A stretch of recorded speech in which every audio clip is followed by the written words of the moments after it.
Hola, mi nombre es Alexander Mesa Caballero Orquén, soy de la carrera Mecatrónica Industrial, la sección 316A. Bueno, en esta ocasión le vamos a presentar vamos a soldar. Primero vamos a usar el 6013, el de tierra tiene que estar conectado acá, que sería al positivo, el que es el colector, que sería al negativo. El amperaje tiene que ser de 100 a 150. Obviamente esta pieza de acá, obviamente como ya vieron, está hecho ahí, como hice en este momento. Vamos a comenzar a soldar ya.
Hemos soldado con el 6013 y así ha quedado como resultado. Vamos a dar un martillo para ver cómo queda bien.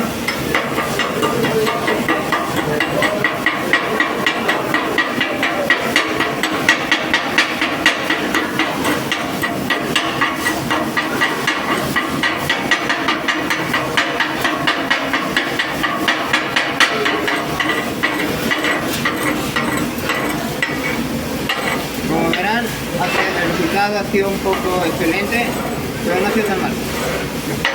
Espero que haya sido de su agrado. Muchas gracias.